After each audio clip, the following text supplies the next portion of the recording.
Hello, everyone, and welcome to Now in Zen. Today we have Warren Burt on the show. He is heavily involved in software and hardware of all kinds and is probably written in more tunings than anyone can really imagine. So, welcome to the show. Thanks so much for being on. Hello. Hi. Hi. Greetings. Okay. I guess we haven't really talked about what you want to talk about. Right. I'm sure, like, you've got lots of music. I was thinking we could just talk about, like, the history of sort of the Zen Harmonic Alliance and where you fit into that. Mm-hmm. Okay. And, yeah. Okay, so, there is an organization called the Zen Harmonic Alliance. I've never actually been part of it. I know a lot of people in it, but I never actually was part of that.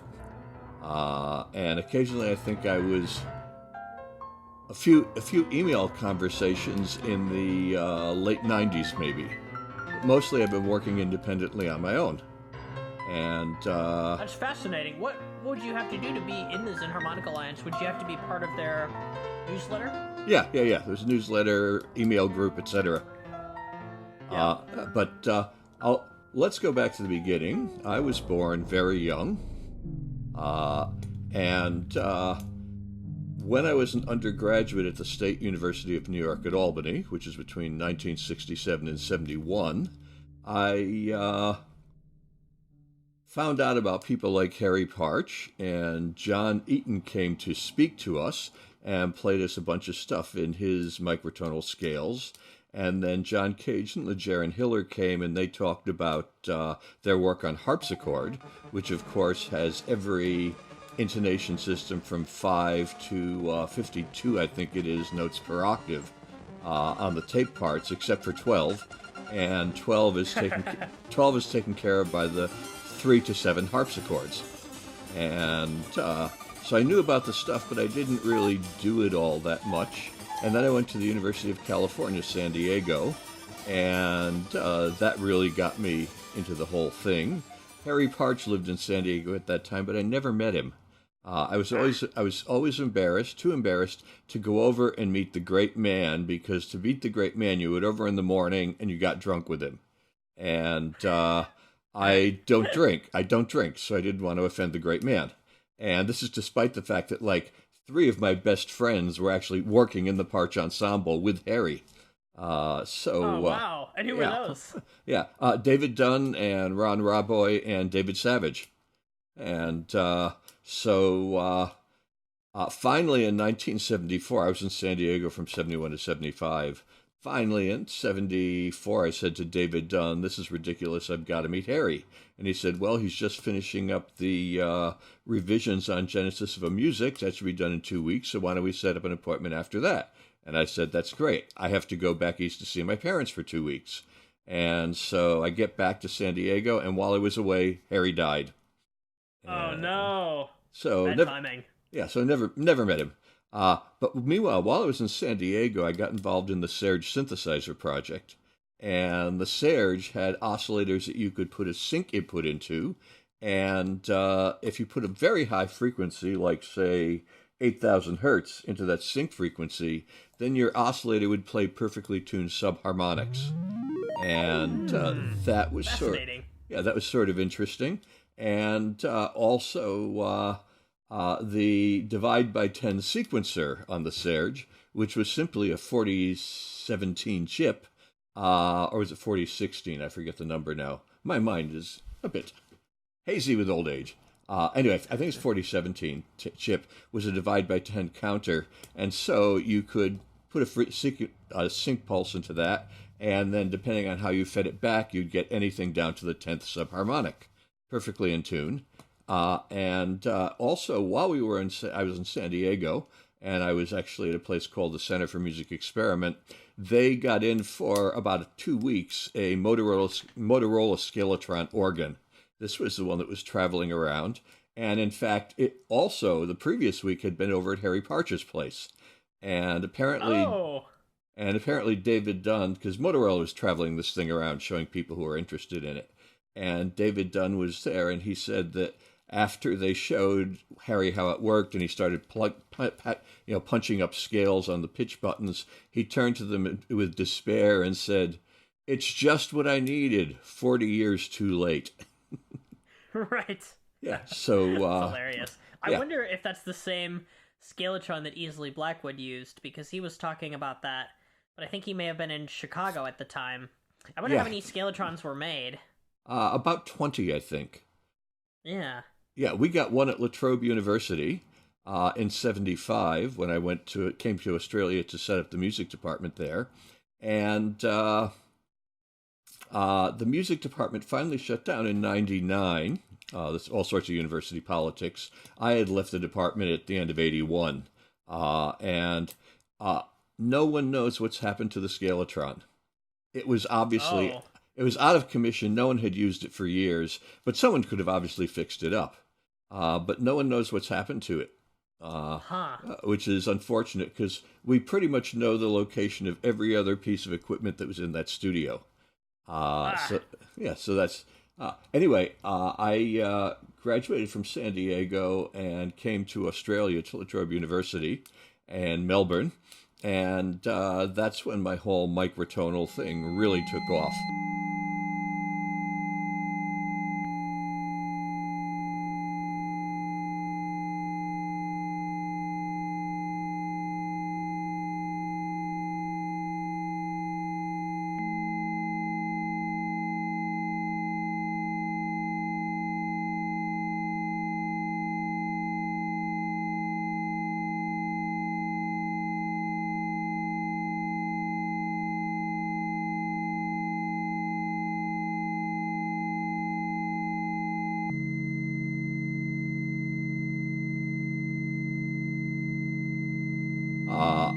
I built a box of circuitry, which was a whole bunch of 4017 counters and 4016 gates, or maybe it's the other way around, and was able to patch those together and make all sorts of just intonation scales based on subharmonics. And right. And so make very elaborate sequences. And then the engineer at La Trobe University at the time, a guy named Julian Driscoll, actually built me 5 modules, which would fit into my Serge, well before Eurorack, right? But five modules that would fit into my Serge that were divide by 32 counters. And by 1981, I was doing a whole series of pieces called Explorations of 31, where you could have anything down to the 32nd subharmonic. And 5 of those, and they of course could feed back with pulse, with feedback circuits, and you could have gates on them, and you could change the pitch and all that sort of stuff. So that was actually quite neat. I did Explorations of 31 had it was an installation / audience performance piece, and in one of the movements I had a drone set up with harmonics coming out of 4 loudspeakers in the performance space, which was, by the way, an old organ factory. The giant Melbourne Town Hall organ had been built in that space. So we had 4 channels of a drone, and then I had a dancer in the middle, and she moved all around the space rapidly, and then we had people shut their eyes and they could hear how she was actually affecting the acoustics of the sound. Because So how did that work? Her movements through space would change the shape of the way sound waves were bouncing off her and bouncing off the walls.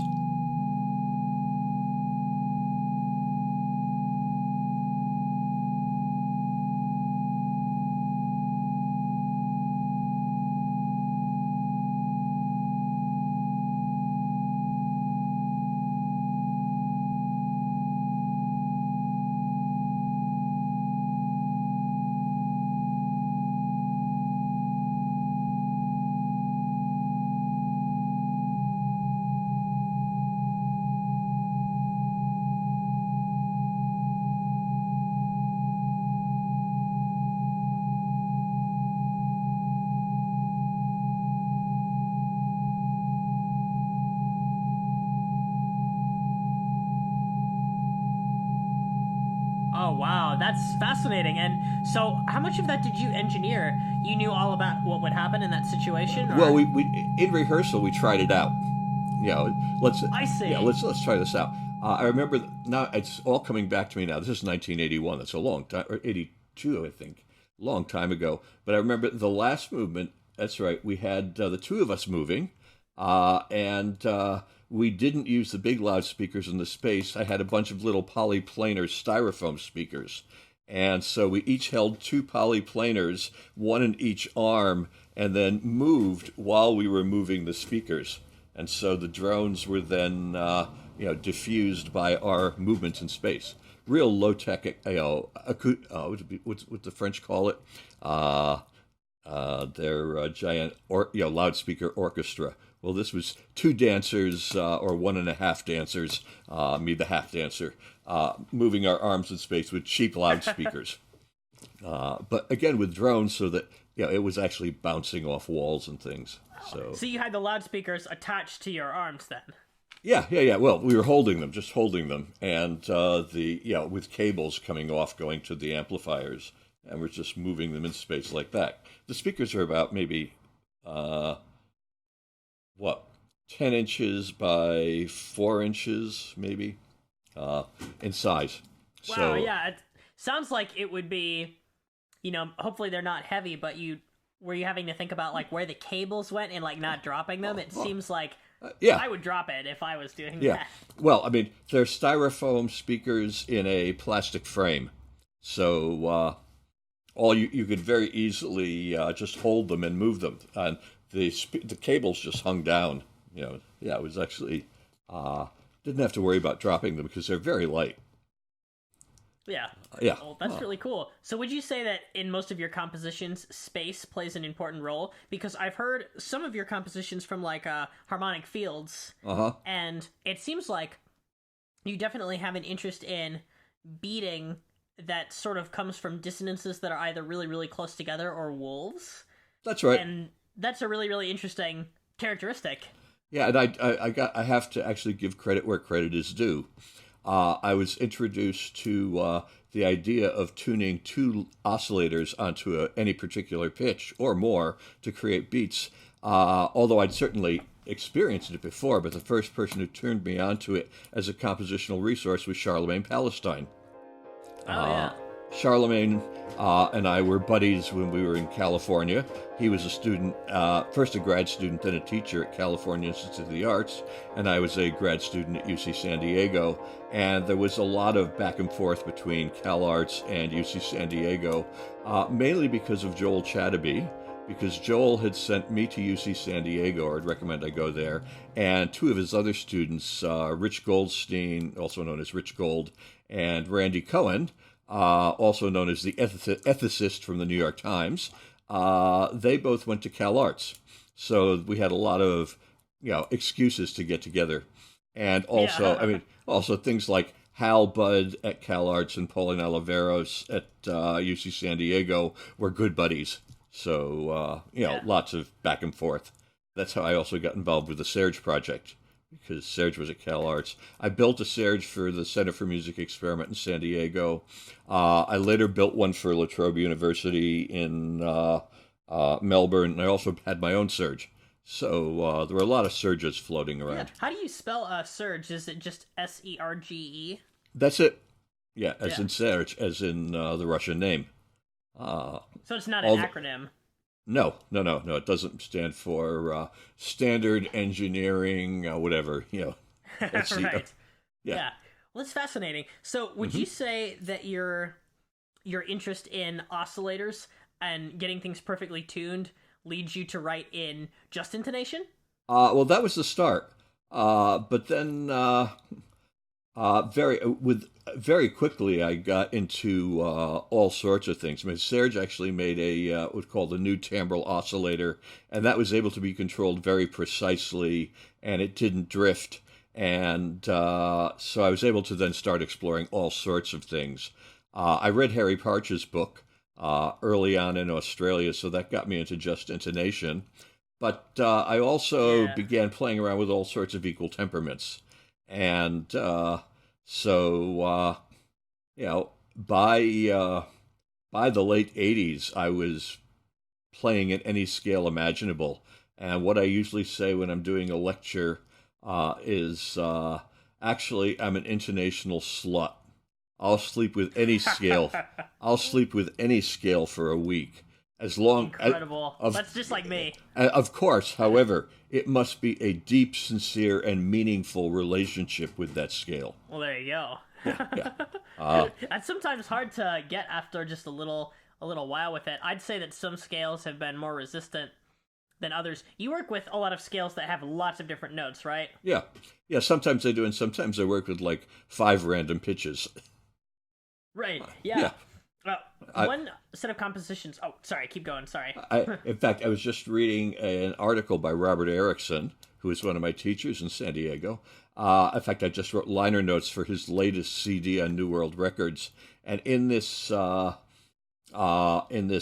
he said about his late music. Sometimes I work with hexachordal systems, but this is all 12 equal, or 12 equal with half felt microtones, nothing systematic. He said, right. Sometimes I work with hexachords, but oftentimes I work with pentachords or tetrachords or trichords or dyads, or sometimes just one note. So he said and it's true. It's like one of his, these late pieces will suddenly just come into a unison or octaves and just hang on that pitch for 2 or 3 minutes with maybe little, Indian sort of dips and slides around it. Oh, that's truly bizarre. Sorry, what's this person's name again? Because I definitely want to check the CD out. Robert Erickson. Oh, okay. Yeah, he was... Sweet. Yeah, 1917 to 1997. Yeah. Good memory. Yep. I assume. Yeah, yeah. Mm-hmm. But yeah, well, fantastic. Some of the compositions that I wanted to ask you about were your 39 Dissonant Etudes. Right. I haven't actually heard them. Oh. Because I didn't buy them online, and I think I would have to do that to hear them. But one of the reasons I was so interested in them is because I've recently become interested in the history of the survey. If we assume that the survey is like a common microtonal form where, you have quite a few movements, and then the movements each go through some different tunings to sort of get a feel for the sound of those. So easily Blackwood's microtonal etudes are the most famous ones.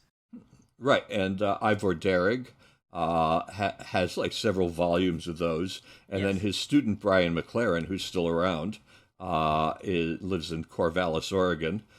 He has 4 volumes of 4 CDs worth of that, where he goes through every tuning, dozens and dozens of tunings. You may even have CD copies of them. I actually do have one of those, and I have 12 Ulate as well. Ah, very good. Okay, so 39 Dissonant Etudes technically came about because I think it was Sound Globs, which was a program that actually came out of UCSD. Russ Kaczerski wrote it, and I think it was Miller Puckett, maybe not Miller. It was somebody else. Jerry Bolzano. It was basically a whole bunch of Zanaka sieves that you could then set the probability of any particular element in a whole array of values, and that could be applied to pitch or rhythm or timbre or whatever. Anything MIDI could control, make any MIDI controller, and you could set it to any tuning you wanted. Yay! Yeah. And yes, it's not around any longer, but that's okay, because when John Dunn was alive, he had worked on a program which is only for the PC, but he had worked on a program called Music Wonk and Art Wonk, and that had any microtuning in it as well. You could send out MIDI notes and pitch bends. Then, of course, the Scala standard came along, and there's something else I was going to mention about tuning, going way back to San Diego days. We'll come back. Anyway, so the Roland Sound Canvas turned out you could, had a good piano timbre, and that and Sound Globs, I could play in any equal temperament. So, that's what I was going to mention. In '79, I had actually worked with both the synclavier, Joel Chadaby's synclavier, and then in '81 and '84, I worked with the Fairlight CMI, and both of those had interesting microtuning capabilities. We're not dealing with Scala files where you can do anything, but they both had, very advanced microtonal implementations, and I wrote a bunch of pieces with both of those, and so that was also getting me into microtuning. As you know, as if there was any new machine that had microtuning capabilities, I tried to get my hands on it for a while.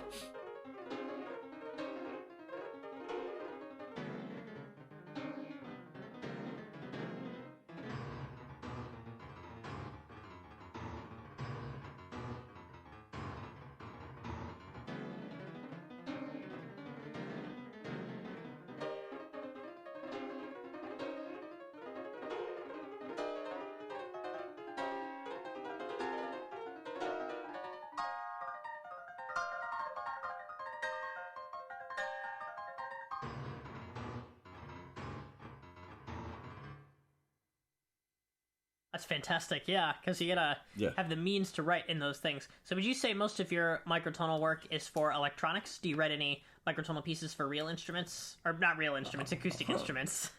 Let's call them real instruments. Okay. Well, indeed, in '85, I got an artist in residence gig with the Commonwealth Scientific Industrial Research Organization. That's the Australia's equivalent of the NSF, National Science Foundation. Wow. And they were looking for artists in residence. That program has since become a thing called Synapse. When I was actually the very first one in what at that time they called the Artists and New Technologies program. And they had a metal shop, and they had very precise frequency counters.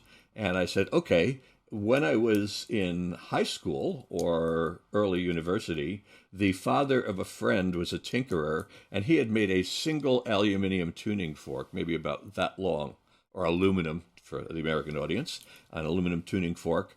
And I'd use it in a bunch of gigs when we were doing like improvisational things. It was a very high D, ding, hold it up and just let it. And you could move them, and then of course they're very directional from the edges, so then the sound waves could travel around the space just by moving your hand like that. And so I was artist in residence at the CSIRO, and one of the things I did was a set of 4 octaves of 19 note per octave just intonation tuning forks. And what? 4 octaves of 19 note per octave just intonation tuning forks.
Did you have a case for all those? No, I've got two rather large plastic tubs with felt between them, and I originally had two frames that would hold like 12 or 20 forks each. And I lent this to a rather well-known percussion group when I was going overseas for a year, and they lost the frames. Oh, that's so sad. They disappeared into some warehouse or something, and we never saw them again. I hired a composer friend who was also a sculptor, and she made, with the money that they gave me in compensation, which wasn't a lot, she actually made one frame that would hold 10 forks. And so, yeah, I still have a frame for it. But what exactly is a frame? Yes. You might have to explain that to me, just because, like, well, you would hold tuning forks in a frame so that you could just have them still and then whack them with your, like, felt beater, right? That's right, exactly. Yeah. This, of course, reduces it to a percussion instrument as opposed to a community music interactive resource. Oh, so you could. So that's where your music for tuning forks comes from. Is that right? That's right. Yeah. We had. I did a few pieces with a couple of people, and one with 5 people. But then the Astra Choir, which is Melbourne, or in fact Australia's oldest community choir that specializes in new music. They were founded in 1952, I think it was, and their first performance, they did the second performance of Stravinsky's Cantata, like 3 weeks after it premiered in L.A. Oh, beautiful. And they continue to do new music to this day. In fact, tomorrow night, my wife and I are going down to Melbourne. We live about 108 kilometers, what's that, 70 miles outside of Melbourne, and up in the mountains. And yes, we got snow the other day. Melbourne didn't, of course, being at sea level. But we're going to the Astra Choir concert on Sunday night, where they have a Dutch saxophone quartet with the choir. So that's going to be sort of fun. Wonderful. Yeah, this will be done in the Carmelite Church in Middle Park, which is about 4 blocks from the ocean, so don't rely on it being around in 30 years. Right.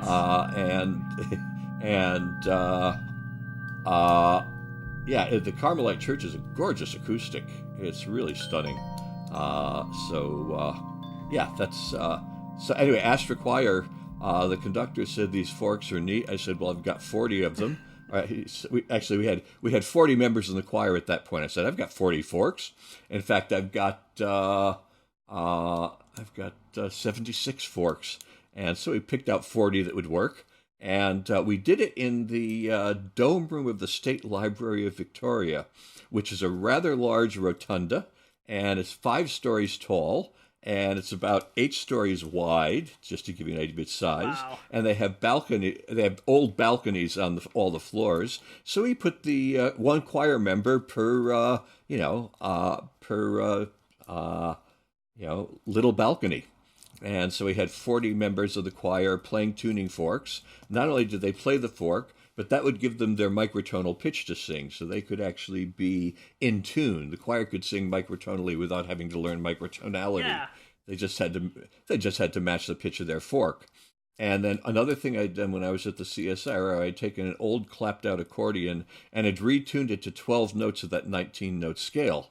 And then my my wife, my 20 years or 15 years in the future to be wife, Catherine played accordion. She was a good accordion player, and so it was voices, tuning forks, and accordion. And she was in the dais in the center of the reading room on the floor, and then the choir was all around them up in the balconies. The score to that was written with a mathematician friend of mine named Henry Hunter, who was mainly a topologist, but he was one of the really early people to hop on the Chaos bandwagon. And he had a TRS-80, a Radio Shack computer. He wrote a Mandelbrot matrix program, and we used the output from that program to actually make the score for the choir. Yes. So we've got chaos generating the pitches and rhythms for the choir playing and singing in just intonation. And they also had like post-pack mailing tubes. And so each one tuned to the fork. So they could hit the fork and it would just ring. So they could hit the fork and then bring the post-pack mailing tube near the fork, and that would be a resonator. Yeah, and so you could have, like bing sort of sound, and 40 of those going from different spaces.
Many years later, Phil Niblock at XI Records said, Warren, I'd like you to do an album, but I hate electronics. What can you do? And I said, well, I can do tuning forks. And I said, fine. He said, fine. And so Catherine, who by now was my wife, Catherine and I, we were living in Russell Vale, New South Wales, another place that won't be there when the sea level rises. Yeah. I always lived near the sea, except, once I left home, growing up in Albany, New York, I always lived near the sea, but now I'm living in the mountains. Yeah. Our beachfront property at 2,000 feet above sea level. Right. That gives you a little bit of a head start. Yeah. So I wrote a piece, and we had forks in the frame, and then we had 10 forks in the frame, and then we had handheld forks, and this piece was in many, many sections. And so we would record the sections, and I'd mix them and clean them up. We'd record it like between midnight and 2 a.m., and there's this particular Australian bird called the willy wagtail, which has a very loud and obnoxious melodious voice. And fortunately, what was it called at that point?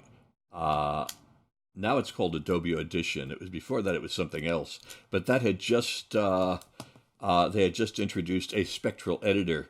So since the forks produce a sine wave, I could actually just look at the thing on the screen, see the sine wave for one pitch, the sine wave for another, and there's the spectrum for the bird in the middle, and just erase it. Wow, yeah. So that's incredible. Yeah, so spectral editing was nice. And willy wagtails usually sing about 1 and 2 in the morning, but they're the only sounds. Anyway, I took that, and then I had this hour-long sequence of fork textures, and then I transposed it up a 28-27, and I 28 over 27, like the just interval? Yeah, like 63 cents. And I transposed it down 28 over 27, or 27 over 28, down 63 cents. And this, of course, made the rhythm slightly faster and slower as well. And then I mixed the three together. And that's why it's called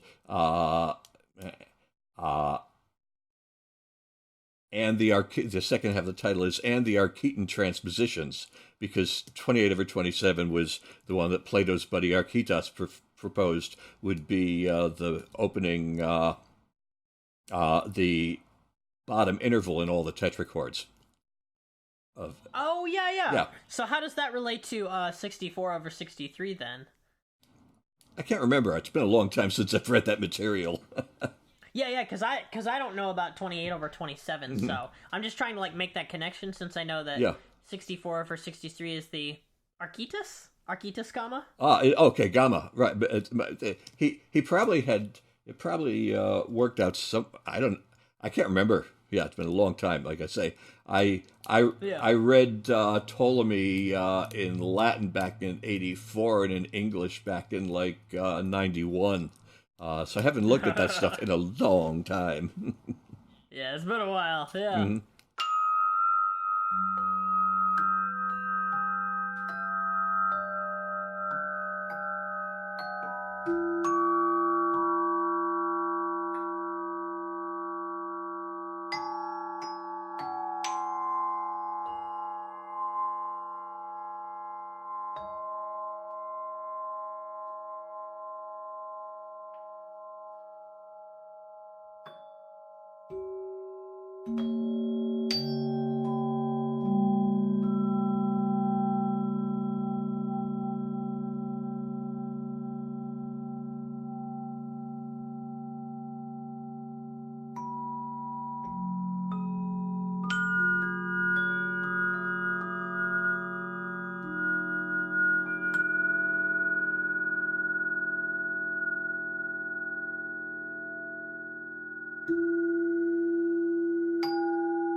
Well, I had no idea you had so much music for tuning forks.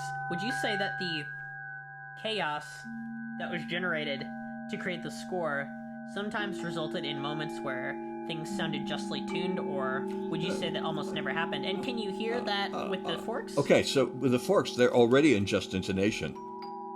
Yeah, I'm talking about, like, if you've got a big 19-note chord with all of those notes that you used, I don't know if you would perceive that as in tune. Maybe the chord is such that you could. I don't actually know what the chord is. It was basically a just intonation scale which was based on the 3 types of Greek tetrachords, enharmonic, chromatic, and diatonic, and their inversions. Of course. Okay. Yeah, because as Parch says, any good scale should be symmetrical. And oh, wow, he really said that. Yeah. That's fascinating. Yeah, so it's, he was into well-balanced things. I'm not so much. I do occasionally do well-balanced scales. The scale I'm actually the most interested in at the moment is the Irv Wilson Hexany Diamond, which also produces a 19-note scale with 3 6-note tetrachords. So that's actually quite neat. And the fundamental. Just on 3 pieces using that scale. I'm about to do a 4th one. So, and each one I change the prime numbers which are used to generate the scale. Oh, very cool. So do you talk to Craig Grady about that at all? I talked to Craig Grady about lots and lots and lots of things. We were neighbors when I was living in Wollongong. Now I'm in Melbourne, he's in Wollongong. And Craig's wife is Terumi Narashima, who wrote the book about Irv Wilson. Yes. Yeah. Yes, of course. Yeah, who's an old friend of mine as well. Yeah, because that musical quality of, like, beating and space that he has sort of reminded me of your music, so I thought that naturally, like, you two would sort of be influencing each other with creative ideas. So it makes sense, that you were neighbors, I guess. Yeah. We were living, at that point, we were living in Kanahooka, and Catherine and I were living in Kanahooka, and Craig and Terumi were living in Berkeley, Berkeley, New South Wales, not Berkeley, California. And those 2 suburbs are about a kilometer away from each other. Kanahooka's on a hill, and Berkeley's on the flat, and there's just a swamp between us. Which, like, literally? Well, it was a swamp, now it's a shopping center. There you go.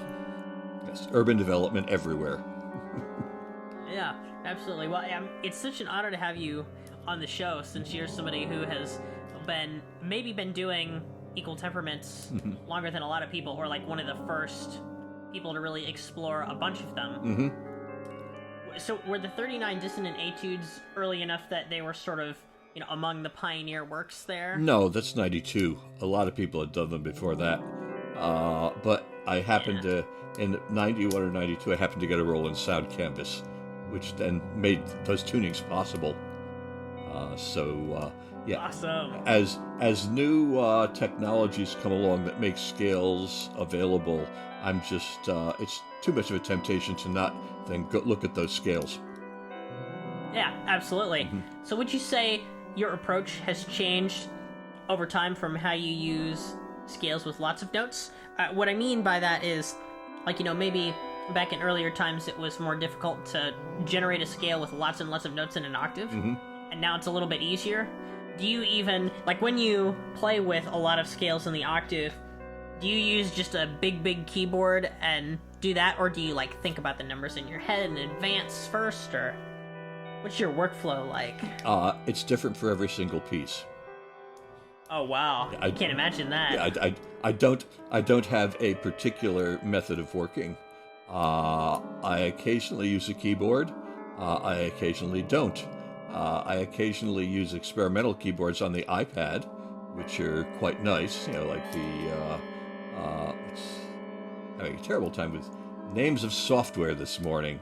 There's a beautiful keyboard. It's a hexagonal keyboard on the iPad. Is it Peter Muma's software? No, I could just pull out this thing and have a look at it. And Oh yes. I'll just have a.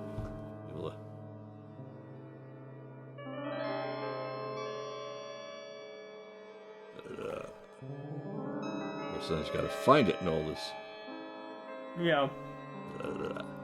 Musix Pro, MUSIX Pro, PRO. I'm gonna write that down. Yeah. Yeah. Cool. So then when you are using that hexagonal keyboard, do you load tuning files via Scala files or? Yeah. Well, the hexagonal keyboard just gives out MIDI, and so then you tune your synthesizer to the scale that you want those notes to control. And so Okay. Yeah. So if you have a synthesizer that will accept those Scala files, then you're all set. I'm trying to Thumb Jam, THUMBJAM, is a wonderful little sampler program. I think it costs about $12, and you can load any wave file, any set of wave files, any multi-sampled set of wave files into it, and you can load any Scala file you want into it. And in fact, it has its own little keyboard on the screen, which is just vertical notes, vertical stripes. And as you load in different scales, it changes the layout so that you can actually play those things. But mostly what I do is algorithmic. Mostly I come up with a nice process, which I then apply to a synthesizer that has those scales in it.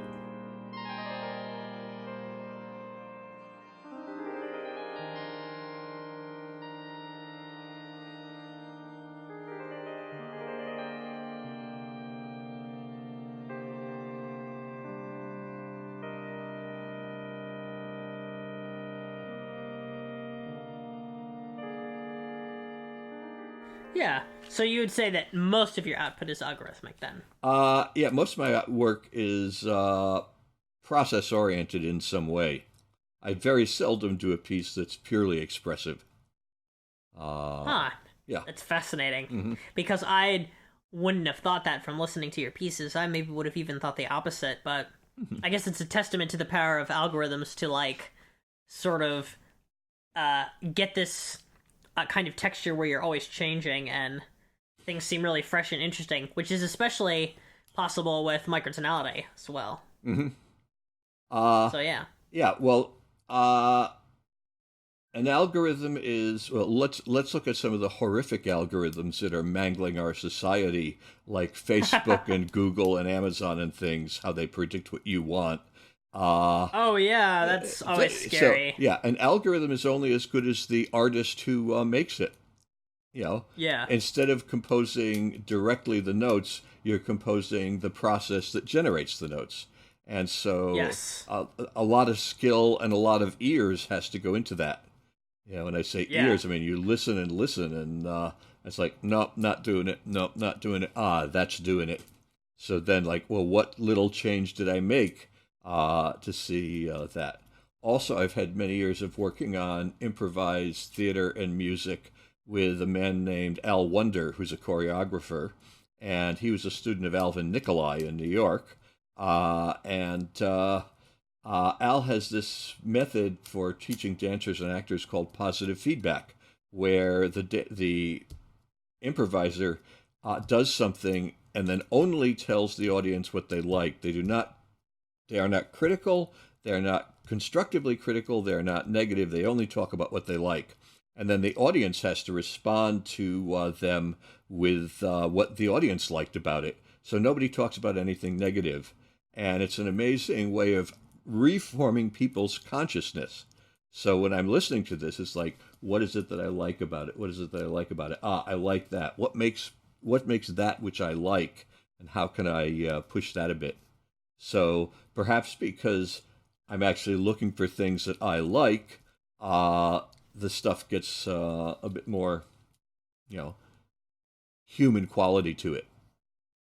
Yeah, absolutely. I think it's a great idea for you to audition the processes and sort of audition the sounds you get from those algorithms. Because I know some composers who are really passionate about doing that, and some composers who are passionate about not doing that, sort of for the element of surprise. Yeah. Would you say you want your compositions to be memorable? Because that's another thing that I have been surprised about composers' division on. Because I've always assumed that my pieces should be memorable. But then, a few composers I respect have, like, all of a sudden come out in our personal conversations and been like, oh no, if my music was memorable, that would be horrible. And, I don't feel the same way at all. I don't know. Well, expressed in those terms, I don't know what the term memorable would actually apply to, except that it's lodges in the brain because there are similarities to other things which have already lodged in the brain. And so you can enjoy those similarities. I mean, I'm making the music at this moment, for this moment's problems. And I'm trying to make it without too much looking back at what I did and without too much looking forward to what I might do. But really try and just get something to happen at that moment. And then I just finished a piece earlier in the week, and I realized that I had actually written a very similar piece 35 years ago. And I went, Is that okay with you? I'm having a bit of difficulty with it, just because it was like the precise technology. Now that we have analog synthesizers on the screen, I'd actually constructed a very similar process to back when I had multiple boxes of analog equipment, and it was like, oh, wait a minute. I've actually not only gotten technologically to where I was at, I've actually gotten musically to where I was at. That's sort of fun. Yeah, that's sort of fun. But it's amazing. Yeah, mostly because I also write reviews for Soundbites magazine, soundbitesmag.net, I think, or soundbitemags.com. And because I do that, I'm exposed to 3 or 4 new bits of software every 2 months. And so that pretty much keeps me on my toes technologically.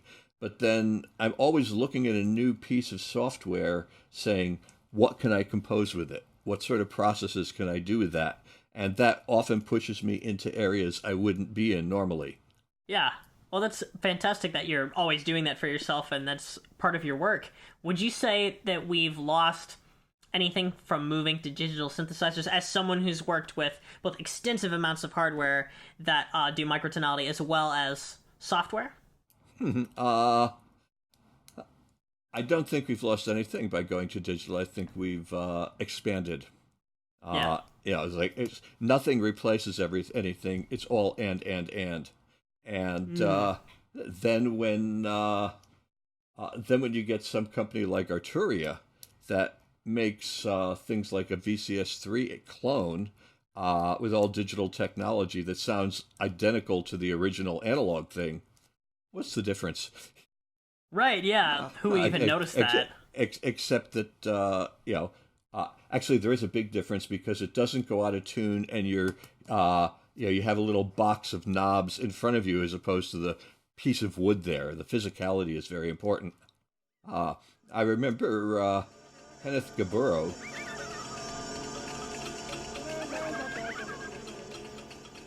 who was another of my teachers, when he was at the University of Iowa, he had a clapped-out Buchla music easel, and the studio tech was saying, we can send it back and get it fixed. And he said, no, it works great as it is. And now Arturia has come out with a beautiful clone of the Buchla music easel. And I realized it's actually not the same, because what Gaburo was into was the physicality of being in front of that box and those touch-sensitive keys and just moving the gesture of his, moving his arms and his body to activate those keys was a very important part of the music making for him. And he would not be happy at all with sounds just the same, works just the same. No, it doesn't work the same. It's not a physical thing. So it's fascinating. Yeah, we've lost some of the uniqueness that physical things can do. But in terms of, In 1981, no, 79, I did a tour of Europe with Chris Mann, poet and composer, who's now passed away, and Eva Kartzag, who's a dancer who's still very much with us and still very much dancing. And we were going around various places in Europe and England, and Chris had his little picnic bag with his change of clothes and his scripts in it, and Eva had her little picnic bag and a little bag of rubber balls, and so change of clothes and the rubber balls to do exercises on. And I had two flight cases full of analog gear. And when we came to streets full of cobblestones, would they help me push it? No. And then in 1998, the three of us actually revived our trio, and we performed at the New York Improv Festival. And Chris was very much enamored of giant loudspeakers at that point for speaking very softly into, with giant loudspeakers reproducing the very soft voice. And Eva still had her little picnic bag. And by that time, I had a laptop. And so I waltzed down 5 flights of stairs with my laptop, and Eva waltzed down 5 flights of stairs with her little bag of balls. And I said, Chris, I've hurt my back. I can't help you with the moving of the loudspeakers. I had hurt my back. I couldn't help him, but it still felt very sweet. Yeah, that's get back it. And these days, of course, I mean, I go to a gig with a backpack, and in the backpack I have 2 of those little Marshall Stack battery-powered little mini amplifiers, and 2 iPads, and a tiny little mixer, and a couple other bits of electronic gear. And it all fits in the backpack, and I can go to the gig on public transport. So I don't miss the old analog days one bit. There you go. That's how I feel about my microtonal keyboard right now. I have a really big one, and it's just so clunky. I bought it so that I could rearrange the keys, but it's become a hassle to carry it to any place I wanted to go. It's not very mobile, so yeah.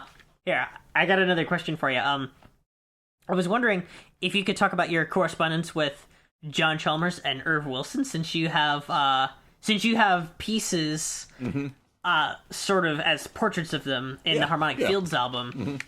What inspired that and all that stuff? So John Chalmers was at San Diego and I was in San Diego, and we've kept up for many, many years. I heard of Irv Wilson's work first in the early 90s, but I only met Irv in the mid-90s, and I'd written an article for One on One where I wrote about some of Irv's stuff, and in fact I got it wrong, and I got a charming letter from Irv explaining how I'd gotten it wrong. And so then the next time I was in Los Angeles, I went and met Irv, and then that began a long and fruitful series of visits to LA and letters. So it's just knowing him and following his work. Although I've got to admit, when I finally read Terumi's book, there were things there that she had explained that I had never. It was too dense for me. And once she explained it, it was like, oh, that's perfectly clear. So Irv's work is he gives you puzzles. And sometimes you solve them and sometimes you don't. And sometimes when you solve them, you see that it leads to an infinity of scales. I mean, just his scales of Mount Meru paper, which was about, in the end, additive sequences generating scales. I generated for my one chapter of my PhD thesis was like 180 or 190 scales generated with just this additive process. And now in the Wilsonic app, the additive sequence page is, an infinity of playgrounds there. So you can just keep going and going and going with like just one thing. Absolutely. It's his work is really, I think, interesting for visual learners. How it connects a lot of concepts about which scales are related to each other and how beautiful that can be with like his horograms and all of that kind of stuff. Yeah. So, yeah. Okay. I think I should also send you the Uh, Nightshade Etudes. That's probably a good idea. Yeah, Nightshade Etudes is a. I feel bad that I haven't listened to more of your music, because, like, I didn't have very much time, and I... Yeah, it's okay. Yeah. It'll, we're in no hurry. We're not going anywhere. Yeah.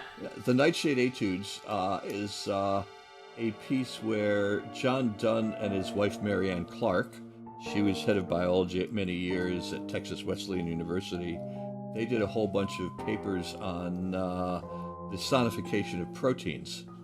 And so John and Marianne built into Art Wonk and Music Wonk a DNA reader, which could turn DNA protein patterns, which you can get from the Swiss Gene Data Bank or the NIH Data Bank, into musical patterns. And so my wife had just been put on a diet where she was not allowed any nightshades. No potatoes, no tomatoes, no tobacco, no... anyway, a bunch of things. And so I then said, okay, well then if we're going to do any nightshades, it's got to be musical. So I took the DNA patterns of nightshades, and I also used the new, at that time fairly new, Piano Tech program. And so I had Scala files where I could get any scale I wanted, and I used a whole bunch of these additive sequence scales. So in each piece you have a different virtual instrument, a different nightshade pattern, a different DNA pattern from a different nightshade, and a different tuning. And I think there's 24 of them. Oh, that's fantastic. I definitely have to hear that. Yes, I'll send you that.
I've always wondered about your approach to harmony since you use algorithmic processes.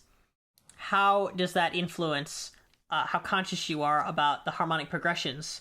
Or do you consider that something that really matters to you? Because it sounds like in in harmonic color fields, it definitely sounds like, I don't know if that's algorithmically generated, but it definitely sounds like the harmonies have sort of this rhythm and like internal logic that's really consistent.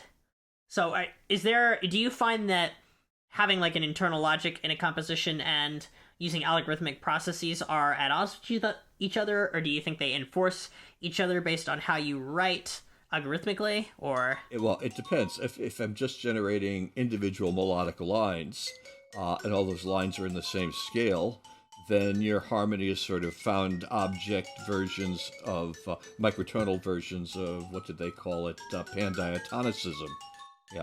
Any note can combine with any other note.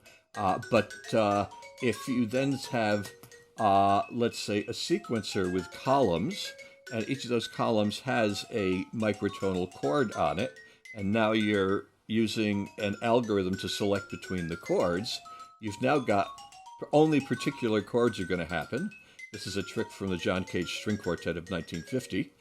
You're only going to get particular chords happening, but the ordering of those chords will not be predictable. And then you could also work with fragments of chords and things like that, fragments of progressions. So it depends on what you're algorithmicizing. Yeah, that's a fantastic way to think about it. Mm-hmm.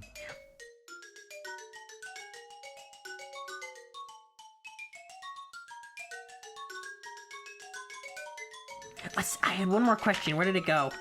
Sorry, I have a bunch of papers here, and I'm took some notes, and I have scores with pizza boxes on them, and of course. Yeah.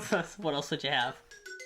Oh, the last question I want to ask you was about your electronics. Since you write a lot of electronic music as a microtonalist, do you think it's important to tell anyone who's going to be listening to it that it's microtonal? Do you feel very strongly about that issue? We've had a lot of people on the podcast who really feel one way or the other, and we've had, some characters say, oh man, they've really got to know that it's microtonal, and here's the tuning, because we want to know what we're hearing. Mm-hmm. And then we've had people on the other end say, don't tell them it's microtonal because, people don't like the M word, and they'll make silly assumptions about it and stuff like that. Mm-hmm. Totally dependent on context. Yeah.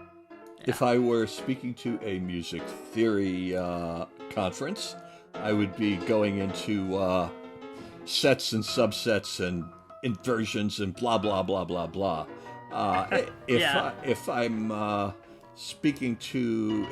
just playing my piece for members of the public who don't give a shit about that stuff, right. I would give the minimum information possible just to say this is not going to be in normal scales. This will sound different. You may find some of these pleasant. You may find some of these unpleasant. But just see what you think these things sound like for yourself. Is that how you say it? Yeah. It really. I tell composition students that one of the things you have to learn is how to write a program note. And the program note has to convey something of your intention without being too wordy or too pompous or too involved with detail, so that you point people in the right direction for their ears, but you don't overwhelm them with information. For example, if I were to play to an audience of 18-year-olds who've only heard rock and roll before in their lives, I would probably say something like, there are no basses, no drums, no harmonic progressions, and no lyrics in this music, but it's based on sound, and it won't be the normal pitches that you've heard. But I think it actually progresses in a really nice way, and I think I'm working with sounds that I like. I hope you like them. Very simple. That's beautiful. Yeah, I really like how you say that, and I think I tend to get caught up in the theoretical nature of explaining something, because when you say there's not normal pitches, I don't know how to say that in such a way where it's delineated from just drop D tuning, because if you say to a lot of people these aren't normal pitches, they'll just be like, oh, they're funky chords, Yeah. But then it's like, no, not just funky chords, this other stuff, but they're kind of like, they kind of get mixed up, really, I think. Like, Zen harmonic and chromatic things sort of sound similar. Or they can. So. Yeah. It's, well, I mean, we're all dealing with the harmonic series that reinforces partials, and sometimes we work with it and sometimes we don't. But one thing we can't escape from is the physical nature of sound and the physical nature of our ears. Maybe someday we can genetically engineer ourselves to have ears that, don't do things right. Like, a 2-to-1 ratio will not sound similar, but that hasn't happened yet. That'd be fascinating. Oh, yeah. I always fantasize about, like, aliens that have different hearing, and I want to write a piece about that, but I'm sure somebody's already done it. Probably you have. I did a piece where, in fact, when I was back at the CSIRO, we built a gas chamber, pardon the horrible pun, which was a round tube about, a foot in diameter by about 20 feet long. And at one end there was a microphone, the other end there's a loudspeaker, and there's a valve, so we could put different gas combinations at different pressures inside it. Couldn't go more than 1.5 Earth atmosphere pressures or the whole thing would blow up. But we tried lots and lots of things like a carbon dioxide atmosphere. We actually did Mars, right proportions of nitrogen and carbon dioxide. And then I recorded a whole bunch of sounds and played them through it. And that resulted in a piece called Pythagorean Gas Dances. So did the sounds change sort of how they interacted with each other based on the atmospheres? Like, would the sounds proceed slower through time, or they just sounded cool? They just sounded like thinner. Thinner? That's interesting. It's just not traveling this at the right speed through sound, through the atmosphere. Right, that's what I was saying, is if it's not traveling at the right speed through sound, what does that do? I would think it would create something Doppler effect-like, or maybe like warp the tuning somehow? Not really? No. Huh.